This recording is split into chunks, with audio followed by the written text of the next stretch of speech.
It is my distinct honor to introduce Jean-Claude Brizard.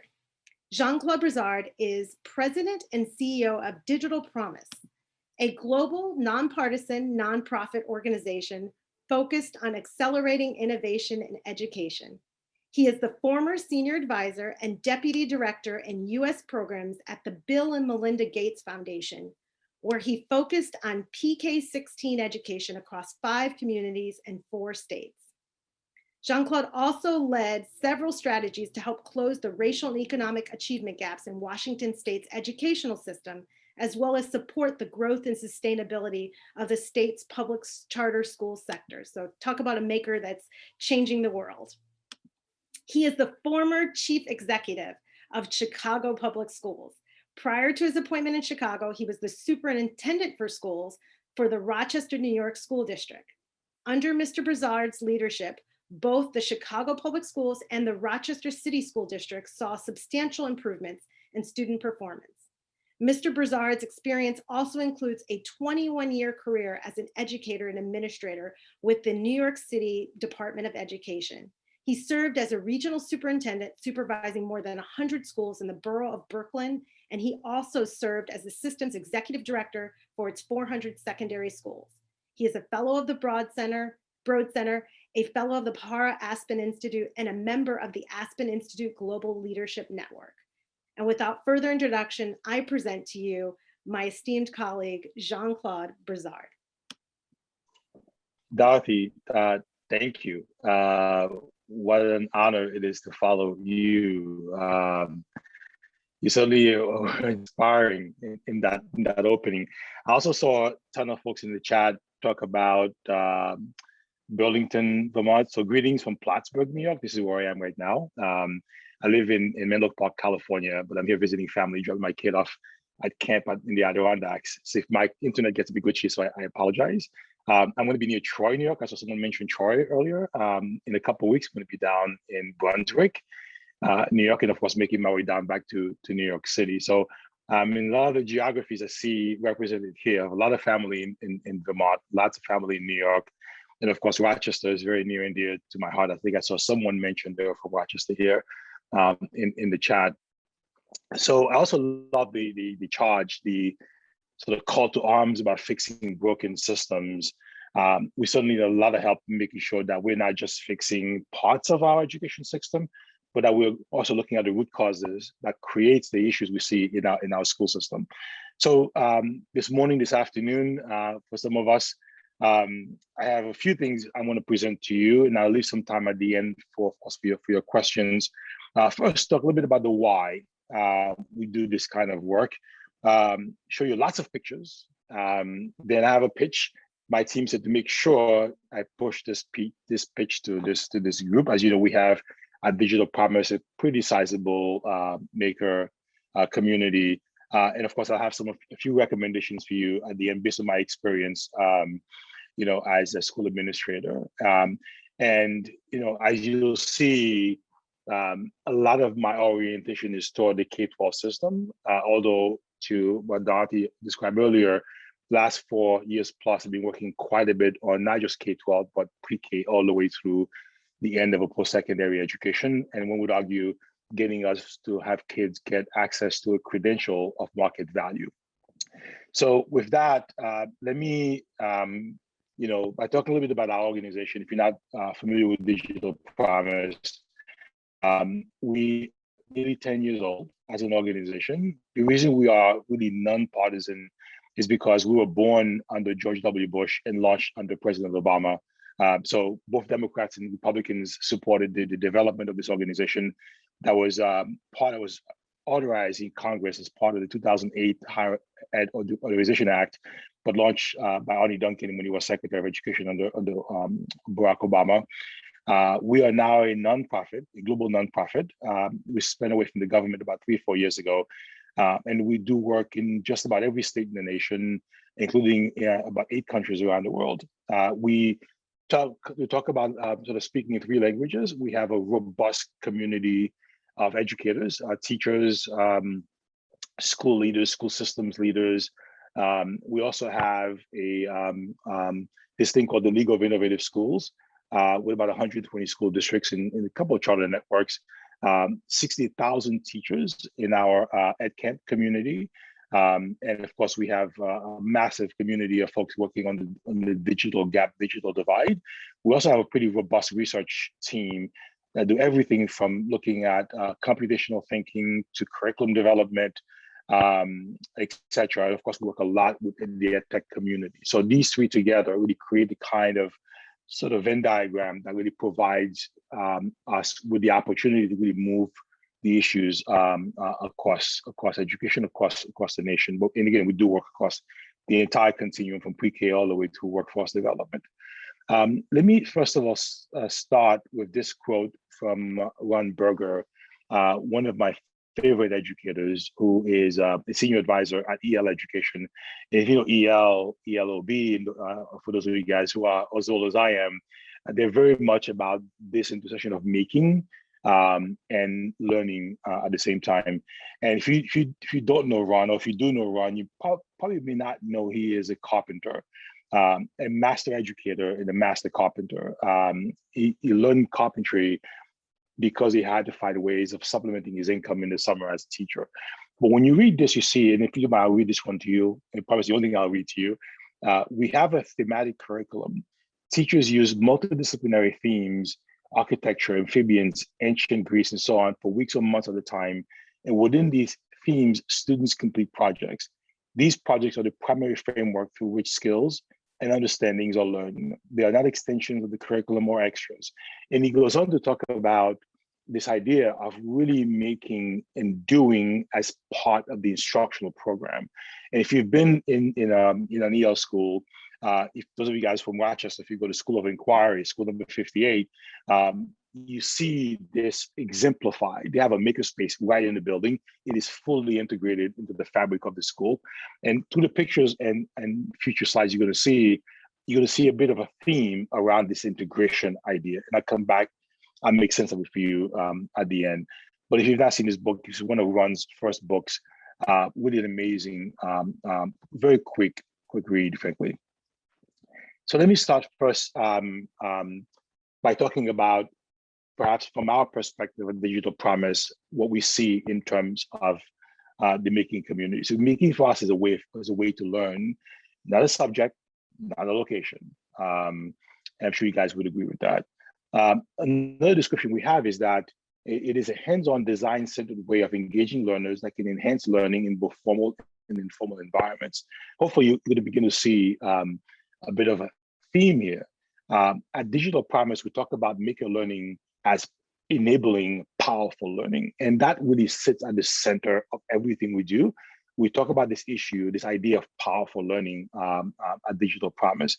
As far as ultimately and fundamentally, this is what this is all about. And these are the four ways in which we describe powerful learning. It is personal and accessible. It is authentic and challenging, collaborative and connected, inquisitive and reflective.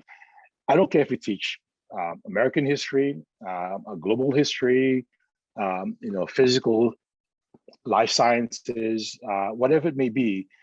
These four should resonate with every teacher in every subject area, because it is particularly the kinds of ways in which we aspire to make sure that our kids are experiencing learning. We also see these four principles show up in the maker learning that we actually do.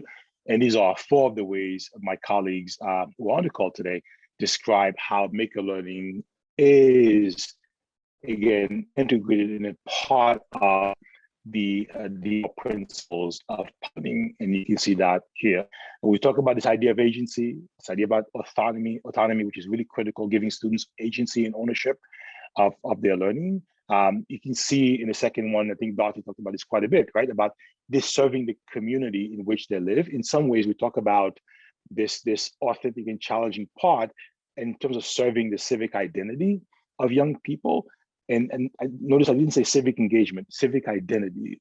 What do you owe your community? What does your community owe to you? What is your part in developing your community writ large is what we talk about here in this idea of authentic and challenging. And of course, collaborative, connected, inquisitive, all of it shows up here for us as we talk about powerful learning, as we talk about maker. So next few slides is pulled from work I've done with this amazing group called the DLR group. They are an architectural firm. They design schools. I've done presentations with them in Portland, in New Mexico, and different parts around the country, talking about learning, how kids learn, and how space actually supports that, enables that. In the pictures, hopefully you'll see a bit of what I'm talking about. And I've been to some of these places, and I'll talk a little bit about how they do their work. And the pictures are not meant to just show these are the only ways to make this really accessible to students, but I'll talk about why what they do is so powerful. And if you are part of a community looking to revamp your schools, why it is so important that the community of educators or the community writ large, frankly, are involved in the design process of what the spaces are for young people. I'll give you a quick example. We did a presentation with 200 architects in Portland a few years ago, and we did a slide presentation. We had the audience guess if what they were seeing was a jail or a school. And I can tell you half the time they were wrong, because so many of our school buildings look like, forgive me, prisons, because they're not designed in a way to really serve the needs, the social, emotional, the academic needs of young people.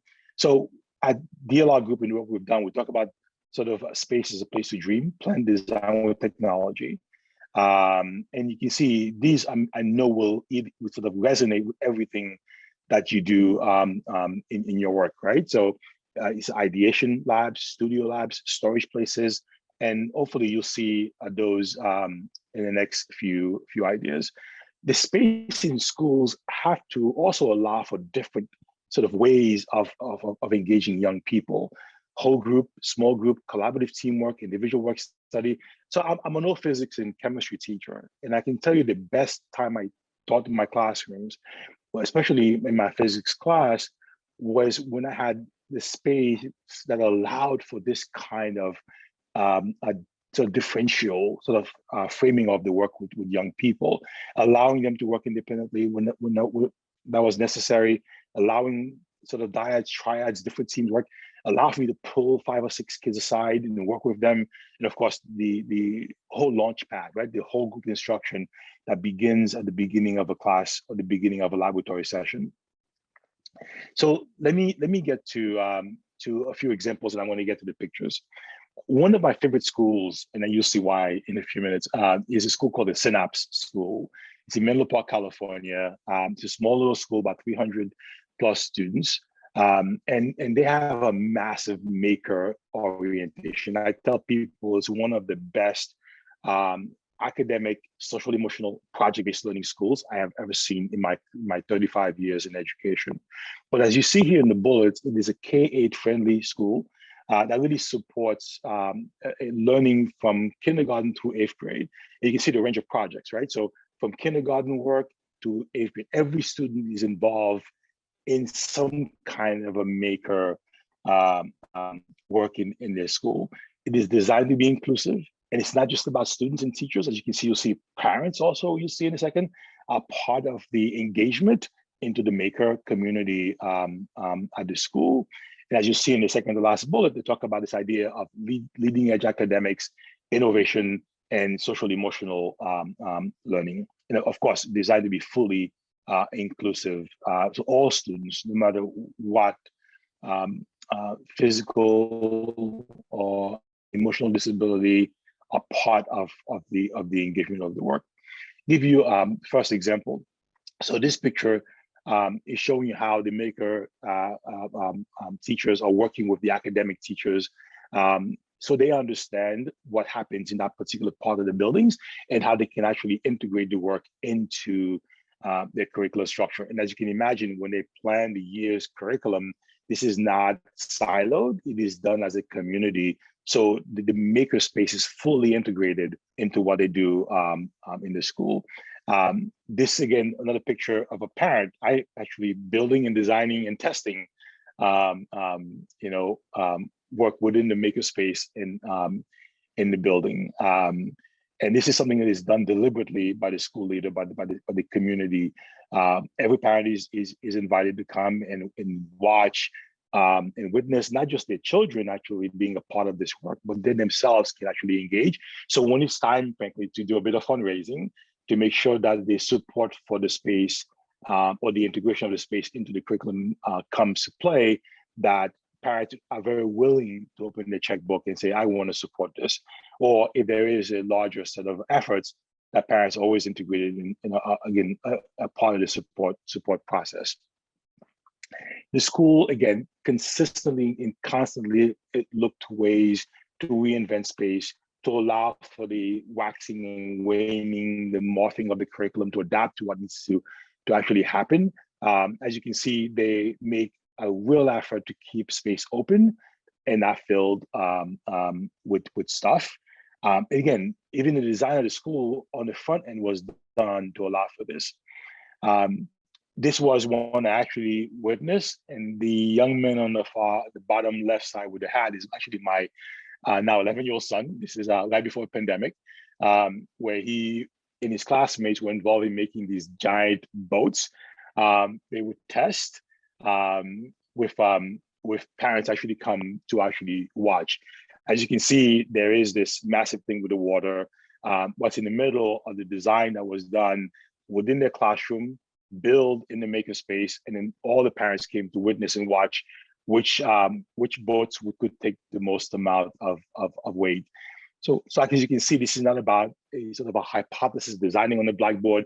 It is that, and kids come to actually do and make. Another example of the social studies curriculum coming to life, where these young people not only learn about the westward expansion, but actually got to build and do things. So it really becomes real for them. And I can tell you, my 9-year-old to this day can talk about some of this, because the hands-on work is what actually solidified for him the academic work he was learning in his academic classroom. And of course, here you'll see when COVID hit, a lot of stuff initially couldn't be done in person.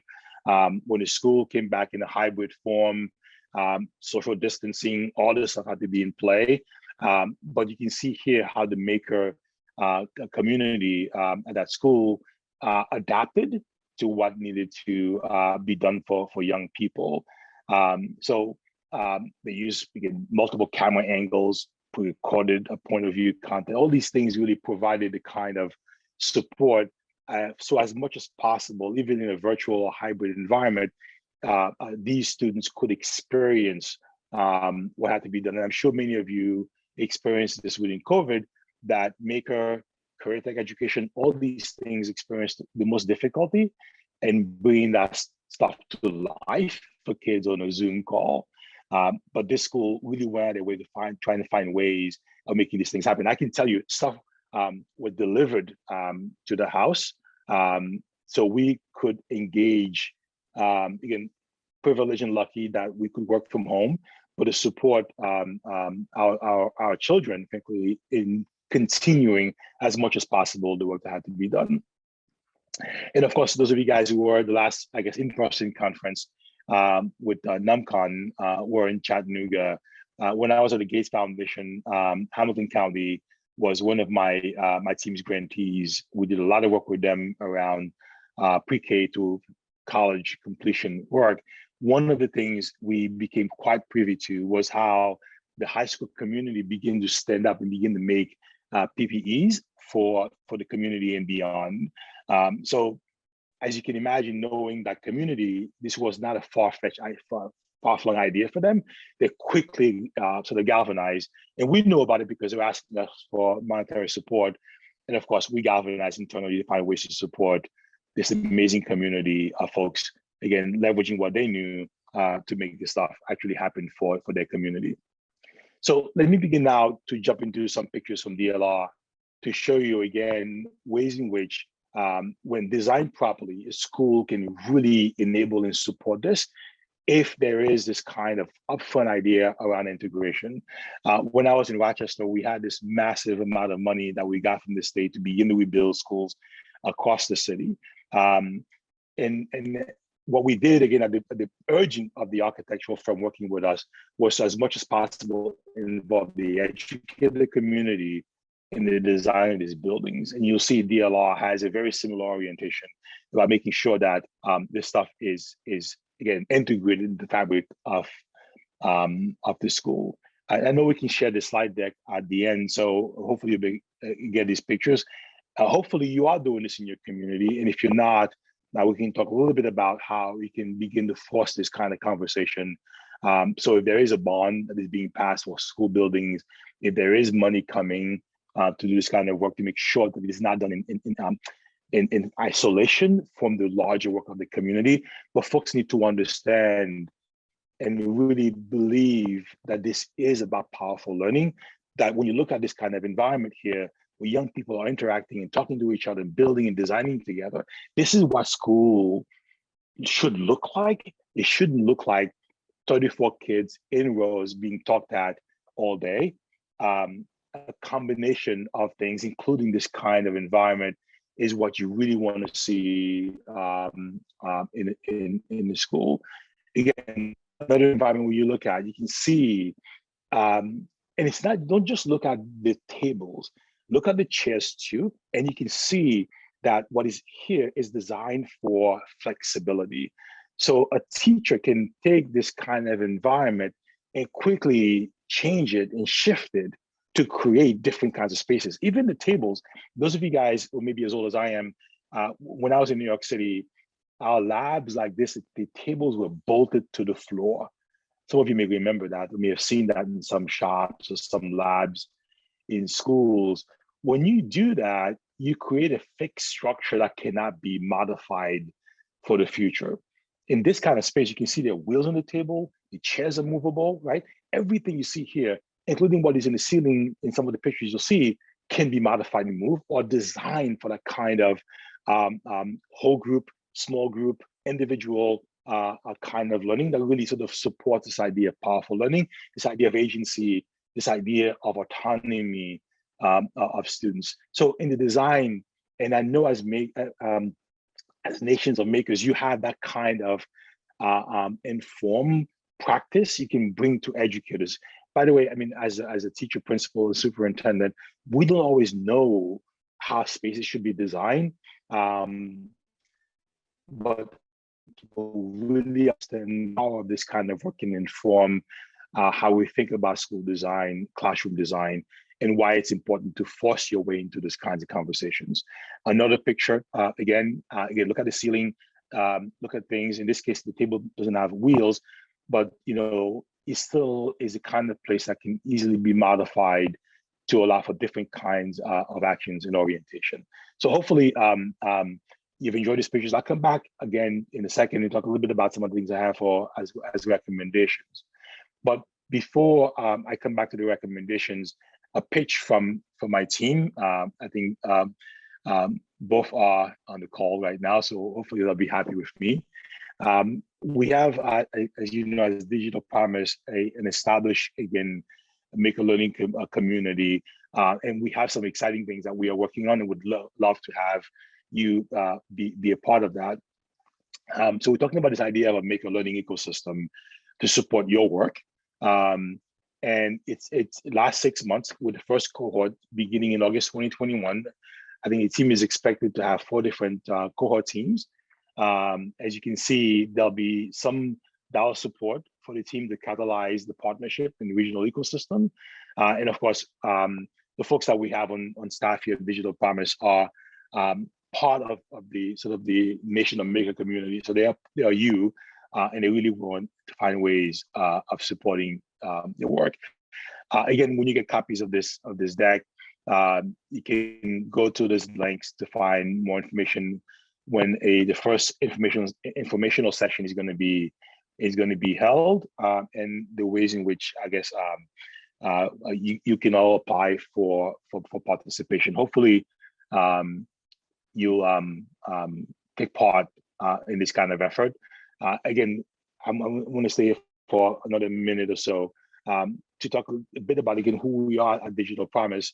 We are a nonprofit. This is not about making money of anybody. Our goal and our job and our mission calls for supporting educators, makers, folks who are looking to build and change systems, right? And support the kids, especially the kids who are poor, Black or brown, the kids who are furthest from opportunity. If you are one of those, and I know you are, please join us in this effort of creating a maker learning ecosystem. So a couple of slides on recommendations based on what you've seen, and I'm hoping that all this really resonates. One is to be intentionally inclusive as you think about the work. As you saw in Synapse, that is designed from the front end to make sure that what they do is completely inclusive. So a commitment to that, I think, is really really important. Again, it requires deliberate attention to recruitment, language, and imagery, etc. The second thing I'll talk to is this idea of mutualism. I did a talk a number of years ago for the Wallace Foundation around after-school programming. This was about 40 cities around the country were being funded by Wallace, who had after-school programs. And one of the biggest questions I got, which was a frustration, was a lack of access to the day school, a lack of access to integration to what is happening in the day. Often they were seen as an add-on. This group that comes after school to support kids, and they didn't know, they couldn't figure out, frankly, how to make inroads with the day school school leaders or school superintendent. The one thing I push, and hopefully you saw this in the presentation, this idea of curricular integration. The why people need to understand. Many of us tend to go to the what very quickly, or sometimes to the how, but the why people need to really understand. Why is this important? Why does this add tremendous value in helping close the kinds of gaps we talk about in achievement, math or reading or anything else? And again, I use my own children. My 9-year-old, one of his favorite things to do in school is to go to the Maker Lab and to see the connection between what he was learning in social studies and what is happening and what is building. That turns him on, lights up. And I've not seen many kids who don't have the same orientation. A lot of kids do. So as you work with your local school, or if you are in a school, as you push on the educators within the school, and I would always start with sometimes with the school leader if you can get to him or her. If not, frankly, if you get a critical mass of teachers, they will help push the conversation for you. But to make sure that what you do is integrated on the front end, I think is really, really critical. So it is part of the why, it is part of the what, it is part of the how, but there's no question that this is a part of the community. The other challenge, as you can imagine now with the ESSA funding coming out of the feds, there is a fair amount of funding flowing through schools.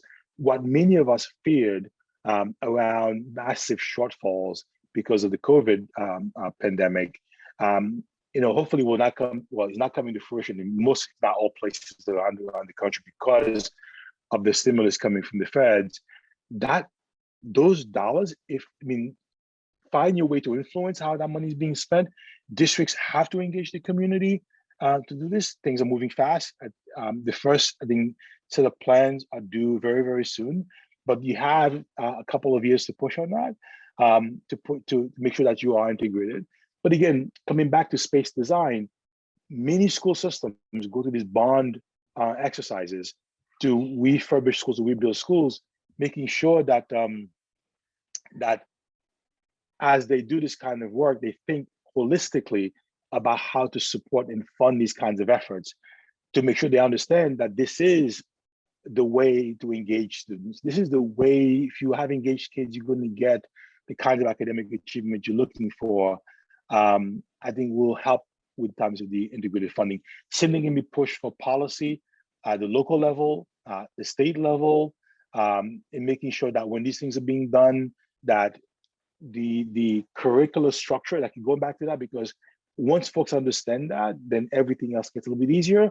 Never completely easy, but even when folks are talking about policy, they think about what is required to actually get the work done that we're looking to get. If you want to close math gaps, you better make sure that what you do aligns to this kind of understanding on this idea of powerful learning. And of course, the push on rethink space. And in here, one of the things I would urge all of us to think about is not the space is not just what happens in school, although that tends to be the primary place where you would be able to work with kids. But think about space as a community asset, not just a school asset. For example, the local community college, thinking about Chattanooga, for example, how Chattanooga 2.0, the community the Chamber of Commerce there brings together the higher ed institutions, the K-12 institutions to work together. So maybe what is really good in terms of a space may not exist in a high school. The local college could be a way to do that. And I'm talking from experience. When I was a physics teacher and a principal at George Westinghouse High School in Brooklyn, New York, we didn't have laboratories. The city was dragging their feet to give us the labs we wanted. But one thing we figured out very quickly, and I found this out as being an adjunct at the college next door, I found that they had amazing laboratory space. I sent a note to the college president, got my way into his office, and I said, can we please use this after your school hours are done? And you know what he did? He gave it to me twice a week during the school day, so my kids could get access to a phenomenal lab space that wasn't available to us at the school level. And last thing I'll push on this too is that what I also did was to find a way to bring technology as a way to make things happen within that space. And even got, by the way, the City University of New York to actually pay for these, I'm gonna date myself here, for these Mac 2s, Mac 2Es with vernier probes to do some of the physics work I had to get done. And I was doing that, by the way, as a teacher. So sometimes if you ask the right questions, you push on the right infrastructure, you might be able to get to where you want to get to. But just think of space, yes, integrated within the fabric of a school, but think of space as well as a community asset, not just what happens in the K-12 school. So I'm going to stop here and I'm going to stop sharing, and I'll be happy to take your questions. And Dot, if you can help me moderate, that would be awesome. If not, go ahead and do that now. So just give me a second. So I can start out with, I know a few of the questions especially when you showed the first school, the Synapse school, which is beautiful. The reality is that that's a pretty well-resourced school. You can see immediately when you look, right? So I think one of the questions that came up in sort of a couple different ways is, how might we recreate this kind of learning culture in less resourced public schools? And you talked a little bit about it towards the end there of some ways that people can get access to resources or better resource school spaces, for example. But are there other sort of suggestions that you may have for less resourced public schools or makers that are in sort of less resourced areas? And then I'm going to tack on another question that's related that you can think about while you're thinking about that, which is, are there successful collaborations that you can name between less resource schools and established makerspaces? So you gave one example again of a space that you could go into that's a learning lab that you were able to get access to as an educator, but are there some other examples of those types of partnerships that would be able to provide access to flexible learning environments? Yeah, let me start with the first one. The second one, I can think of a place. I would need to find the name. It's actually so I visited a year and a half ago in Arizona. But let me start with the first. The one thing never to do is to equate low resource communities in low resource schools.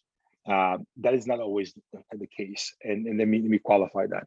When I was in Rochester, and Rochester used to be the richest city, the richest mid-sized city in America. The suburbs now are still quite wealthy. The city itself is very poor. I think the second or third poorest city in the US. But when you look at the school funding, it is nothing, it's not poor whatsoever. Because of its low poverty level, it receives a lot of support. In fact, the state reimburses 90 cents on the dollar for space. So if I had to replace a boiler or a roof, I actually got 90 cents for every dollar I spend back. So schools sometimes have money, especially now with ESSER. There is a way to actually leverage that. I know superintendents who are buying new fleets of buses while replacing roofs in their buildings. My push is to think about ways of doing that. The second, this idea of space as a community resource is another, right?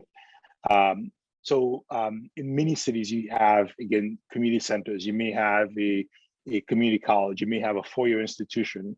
With the right kind of prodding and pushing, you can get access to that space. The challenge may be in terms of transportation and proximity. That is something else that may need to be figured out. When I was a teacher, my PTA, or sometimes, you know what, Donors Choose was another way. For the times we got money to get we call them cheese buses when I was in New York City, a yellow bus to take kids to a particular space, right? So those things happen. In many states, you have in New York we call them BOCES. In Washington State, they call ESDs, right? Sometimes you have these aggregator spaces in California, the county school systems. Sometimes they can help mitigate some of this. But to be really blunt, as an educator, not all of us always understand the power of making in the academic work that needs to be done. Sometimes we have to educate people in making sure that happens. So really, really, really important. One of the best collaborative I saw, thanks to DLR, and I'll think of the name as we talk, visited a couple of sites outside of Phoenix in Arizona, where I saw a really, again, this was a community-led effort, where I saw a real connection between the K-12 institution and this two-year college and a for-profit business, a local utility that on the same campus, you saw kids who were first-year college, high school seniors, high school juniors, amazing lab space. Most of the money donated by this for-profit organization, this company, that also was looking to be really honest there too, hoping to generate a sort of talent along the way who come work for them, right? So they had a motive as well. But sometimes, you know what? It's about mutualism, right? Sometimes you give to get. If a kid doesn't want to go work for you, so they don't have to. But sometimes these places can actually enable these things to actually happen in low resource communities. Yeah, I think you're absolutely right, and I think one of the things I'm looking in the chat that people are talking about is also just the different types of resources, right? So I think we think of resources often, we think about funding, but in addition to funding, there are other barriers that keep makerspaces from being in schools and making even being implemented. I think one thing you just mentioned is actually educator knowledge and even administrator knowledge. And you've obviously occupied basically almost every level within the school, the school system. But and in each of those seats, I mean, although you may have been awoken at some point to that promise, I don't think that a lot of people necessarily see things that way. And I think there's also complexities when you're a school administrator as to, what do you need to prioritize, who's coming to you, what are the sort of social and political sort of pieces that are also falling into play. So I guess, beyond what we've already described, are there other sort of barriers that exist to bringing makerspaces to schools? And, how do you see, what are the levers that we have? A great thing that Digital Promise, I think, does that we really appreciate is that you are in some ways an advocacy organization as well, right, for education. And so I think there is a piece there of, how do we become better advocates to elicit this change, and who do we need to be talking to the most, or if it's a a divided sort of strategy, what is our strategy as the maker community to make sure that we're getting this to as many groups as possible, and that we're able to sort of even things out. So I will let you answer, but I would say one of the people in the chat, is someone who's down the street from, for example, that Synapse school, but her school is not as well resourced, right? So then it's like, well, how do you deal with that,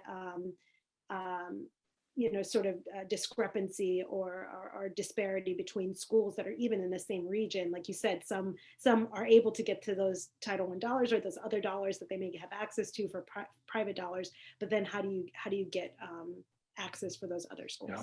I know I just asked a lot. No. I mean, to see if I won't make sure I answer the question. So Synapse is well resourced. It's an independent school, right? At the same time, it doesn't get public dollars, right? So can't always afford to build physical spaces, which is why it has to do a bit of fundraising as well. But like any place else, priorities drive dollars, drive resources, right? So there you have a school community, meaning teachers and principal, who understand the importance of this in their mission. So they prioritize that, right? So that's one of the things that we always have to remember, that resources exist. It's a matter of where the agitation is coming from, where the priority is coming from. What I'm arguing too is that, when you look at, again, this is a barrier. When you look at low performing schools, and again, based on standardized tests, principals and teachers tend to have their heads down. I got to get these kids to read. I got to get these kids to be able to add, right? All their resources go toward literacy and math. I'm not saying that's something that's critically important. What often we don't do is step back and say, well, we've been trying this for years. We've not closed the gap. We've not done this. Are we missing the boat here? Is there something we're missing? And one thing we do at Digital Promise is try to help people understand the science of learning and the science of development, that both of those together really create the synergy you need to have students really perform at high levels on these tests, right? But to get there, you have to build that in your construct, in your school.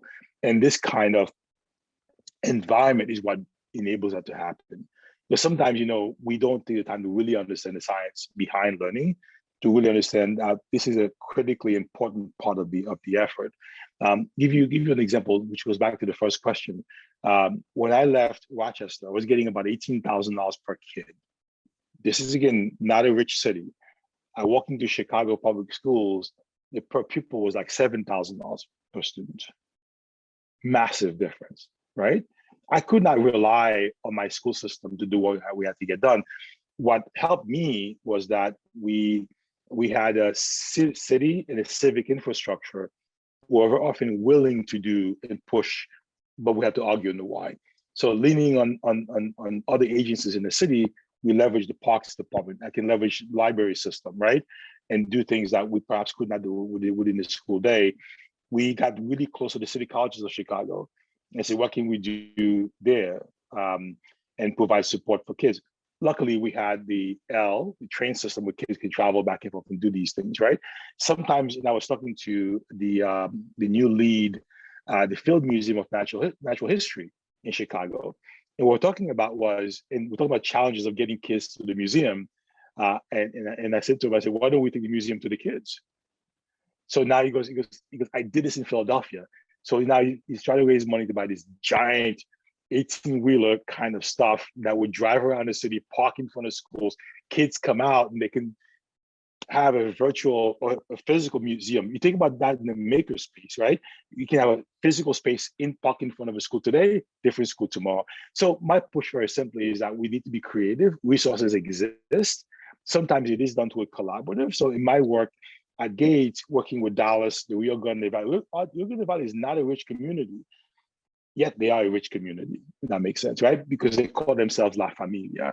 So how do we come together and aggregate support and resources so we can better support our young people? So I've seen that in, again, Chattanooga, RGV, Dallas, Buffalo, New York, where these things come together, folks leverage each other to make it happen. Sometimes it is the community foundation is where you go to. In Tacoma, Washington, by the way, the Greater Tacoma Community Foundation is a tour de force in Tacoma.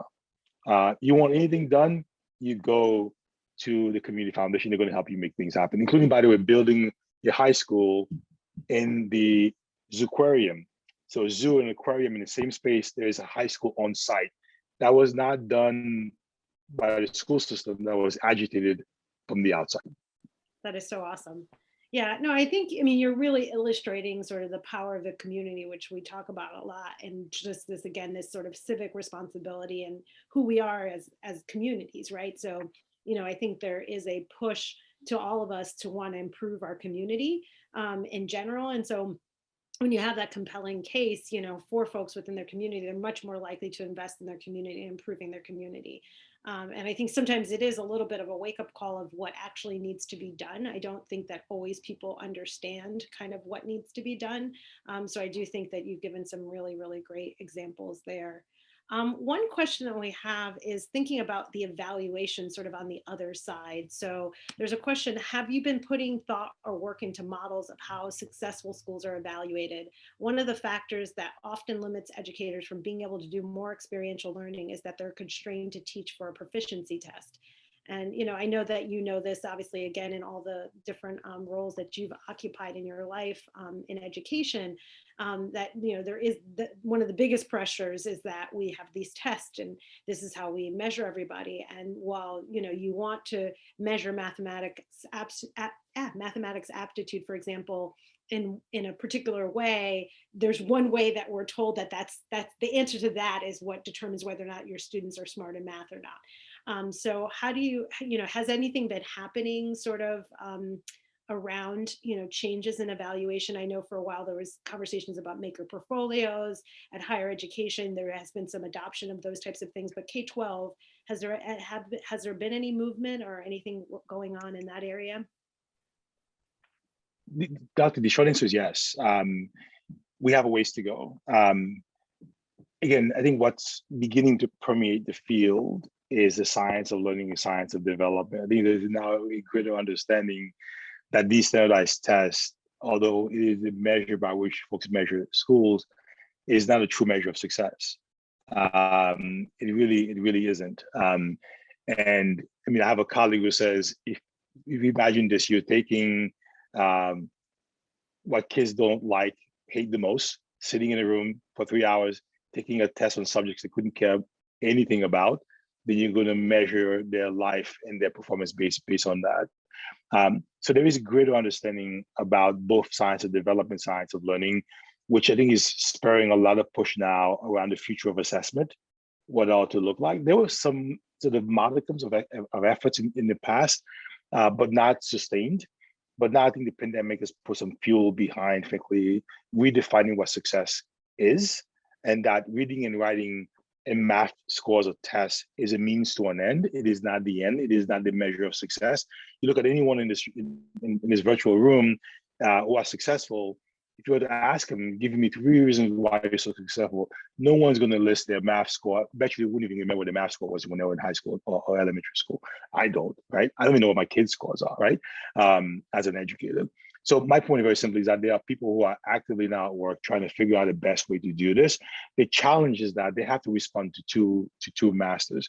One is the bean counters, the folks who hold the purse strings. They're demanding that kind of accountability.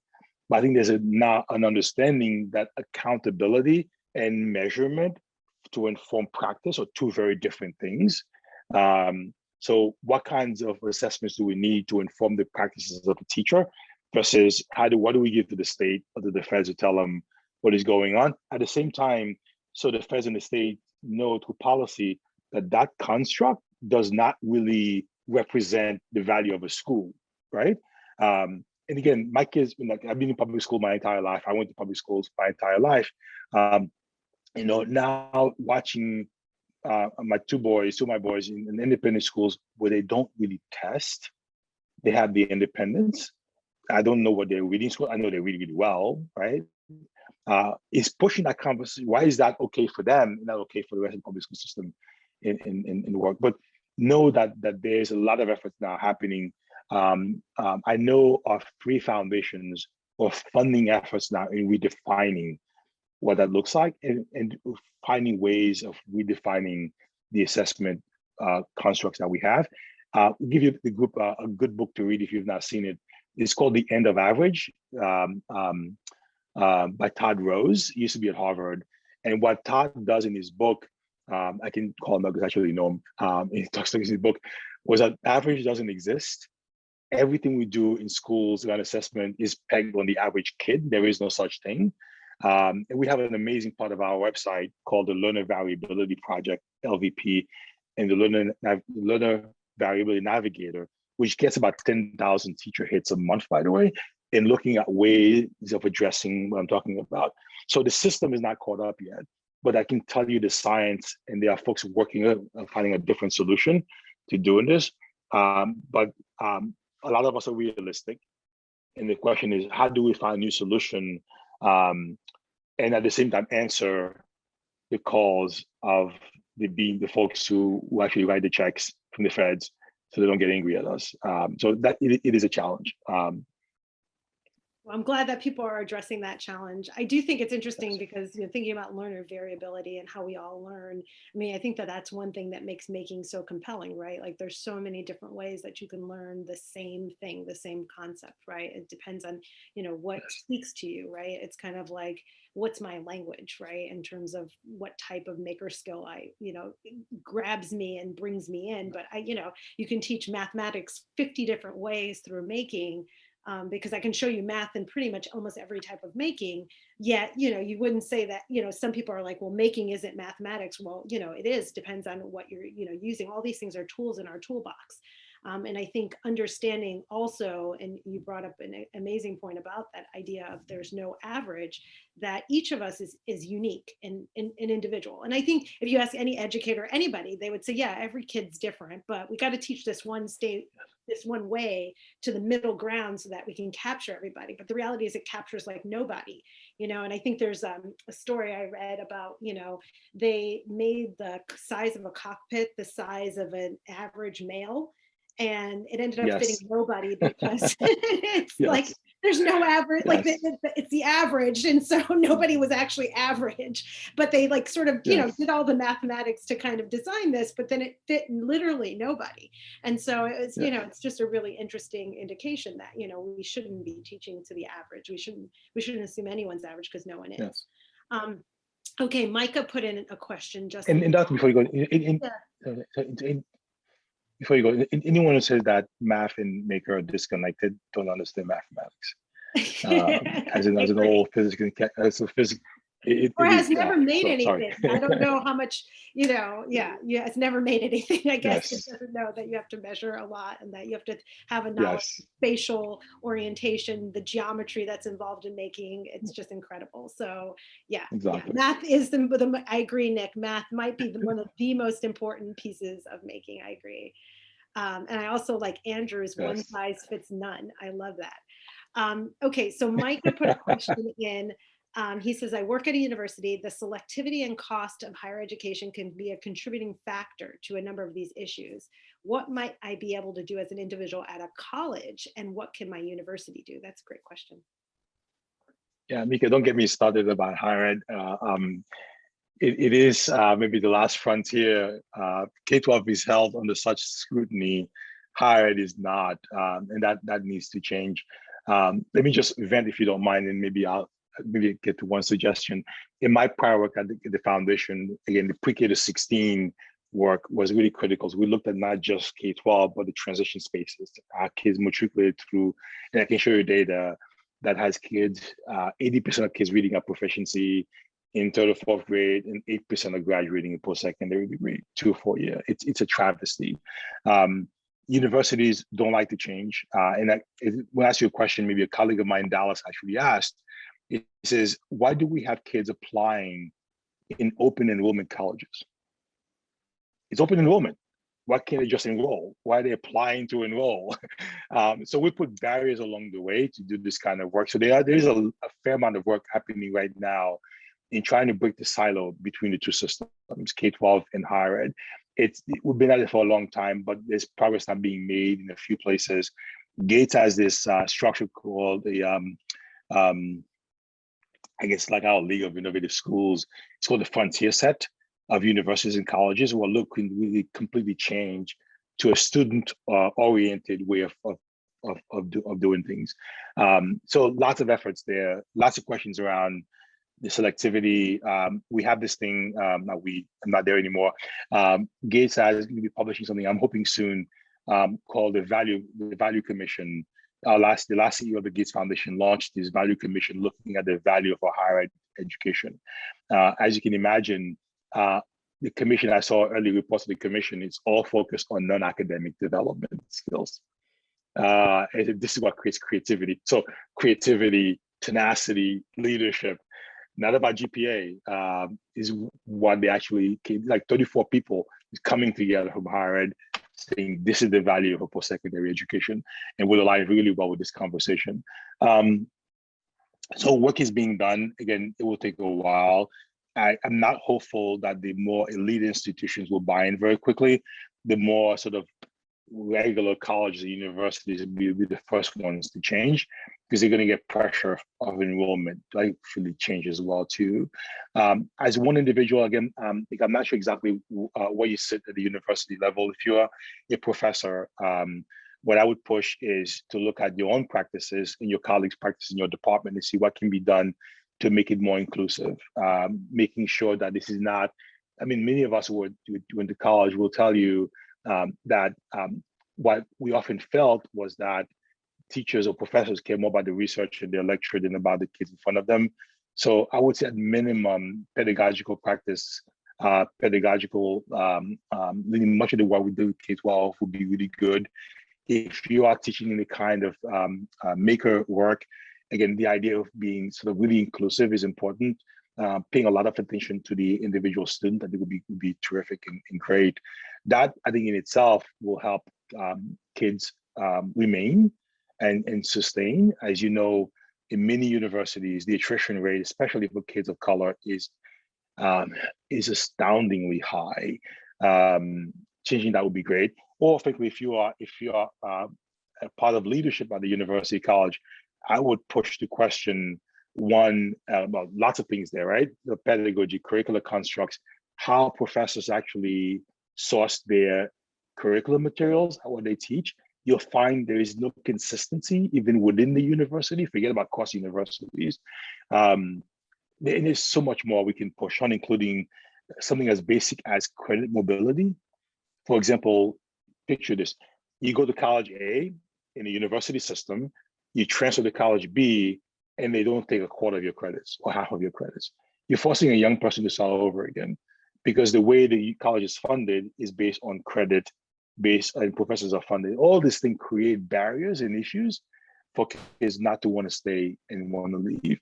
If a kid doesn't have the kind of network outside the university to exist, then they're going to drop out.